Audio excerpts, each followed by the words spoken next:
Letter 75, on the diseases of the soul.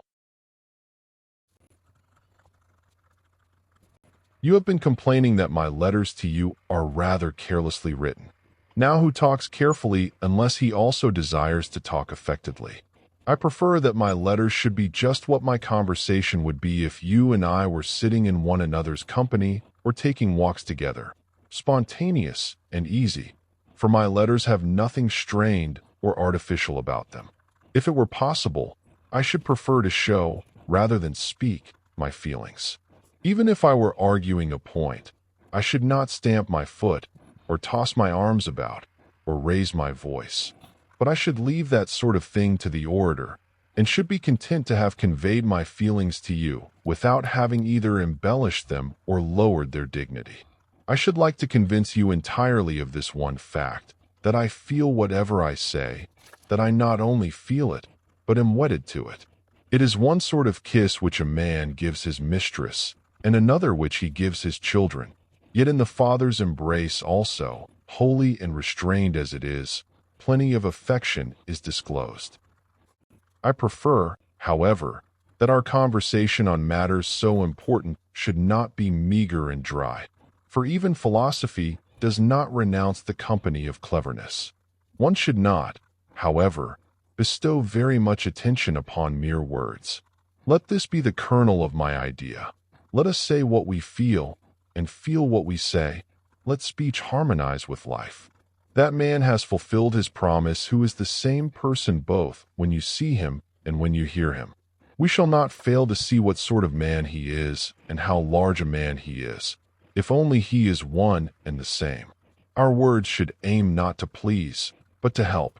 If, however, you can attain eloquence without painstaking, and if you either are naturally gifted or can gain eloquence at slight cost, make the most of it and apply it to the noblest uses. But let it be of such a kind that it displays facts rather than itself.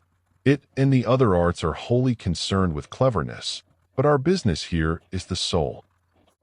A sick man does not call in a physician who is eloquent, but if it so happens that the physician who can cure him likewise discourses elegantly about the treatment which is to be followed, the patient will take it in good part. For all that, he will not find any reason to congratulate himself on having discovered a physician who is eloquent. For the case is no different from that of a skilled pilot, who is also handsome. Why do you tickle my ears? Why do you entertain me? There is other business at hand. I am to be cauterized, operated upon, or put on a diet. That is why you were summoned to treat me. You are required to cure a disease that is chronic and serious, one which affects the general weal. You have as serious a business on hand as a physician has during a plague. Are you concerned about words? Rejoice this instant if you can cope with things. When shall you learn all that there is to learn? When shall you so plant in your mind that which you have learned, that it cannot escape? When shall you put it all into practice? For it is not sufficient merely to commit these things to memory. Like other matters, they must be practically tested. He is not happy who only knows them, but he who does them. You reply, what? Are there no degrees of happiness below your happy man? Is there a sheer descent immediately below wisdom? I think not. For though he who makes progress is still numbered with the fools, yet he is separated from them by a long interval. Among the very persons who are making progress, there are also great spaces intervening. They fall into three classes, as certain philosophers believe. First come those who have not yet attained wisdom, but have already gained a place nearby. Yet even that which is not far away is still outside. These, if you ask me, are men who have already laid aside all passions and vices, who have learned what things are to be embraced, but their assurance is not yet tested. They have not yet put their good into practice, yet from now on they cannot slip back into the faults which they have escaped. They have already arrived at a point from which there is no slipping back, but they are not yet aware of the fact. As I remember writing in another letter, they are ignorant of their knowledge. It has now been vouchsafed to them to enjoy their good, but not yet to be sure of it. Some define this class, of which I have been speaking, a class of men who are making progress, as having escaped the diseases of the mind, but not yet the passions, and as still standing upon slippery ground, because no one is beyond the dangers of evil except him who has cleared himself of it wholly. But no one has so cleared himself except the man who has adopted wisdom in its stead. I have often before explained the difference between the diseases of the mind and its passions, and I shall remind you once more. The diseases are hardened and chronic vices, such as greed and ambition. They have enfolded the mind in too close a grip, and have begun to be permanent evils thereof. To give a brief definition, by disease, we mean a persistent perversion of the judgment, so that things which are mildly desirable are thought to be highly desirable. Or, if you prefer, we may define it thus: to be too zealous in striving for things which are only mildly desirable or not desirable at all, or to value highly things which ought to be valued but slightly, or valued not at all. Passions are objectionable impulses of the spirit, sudden and vehement. They have come so often, and so little attention has been paid to them, that they have caused a state of disease, just as a catarrh, when there has been but a single attack and the catarrh has not yet become habitual, produces a cough, but causes consumption when it has become regular and chronic.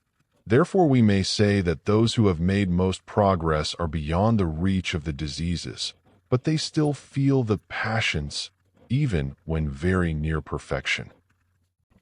The second class is composed of those who have laid aside both the greatest ills of the mind and its passions, but yet are not in assured possession of immunity, for they can still slip back into their former state.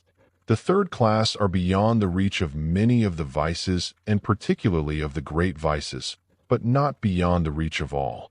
They have escaped avarice, for example, but still feel anger. They no longer are troubled by lust, but are still troubled by ambition. They no longer have desire, but they still have fear. And just because they fear, although they are strong enough to withstand certain things, there are certain things to which they yield. They scorn death, but are in terror of pain. Let us reflect a moment on this topic. It will be well with us if we are admitted to this class. The second stage is gained by great good fortune with regard to our natural gifts and by great and unceasing application to study. But not even the third type is to be despised. Think of the host of evils which you see about you. Behold how there is no crime that is not exemplified, how far wickedness advances every day, and how prevalent are sins in home and commonwealth. You will see, therefore, that we are making a considerable gain, if we are not numbered among the basest. But as for me, you say, I hope that it is in me to rise to a higher rank than that. I should pray, rather than promise, that we may attain this. We have been forestalled. We hasten towards virtue while hampered by vices. I am ashamed to say it, but we worship that which is honorable only in so far as we have time to spare.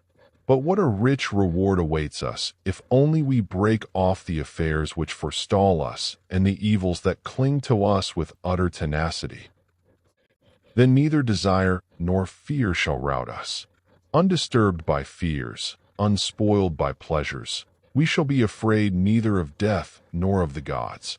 We shall know that death is no evil, and that the gods are not powers of evil. That which harms has no greater power than that which receives harm, and things which are utterly good have no power at all to harm. There await us, if ever we escape from these low dregs to that sublime and lofty height, peace of mind, and, when all error has been driven out, perfect liberty. You ask what this freedom is. It means not fearing either men or gods. It means not craving wickedness or excess. It includes possessing supreme power over oneself. And it is a priceless good to be master of oneself.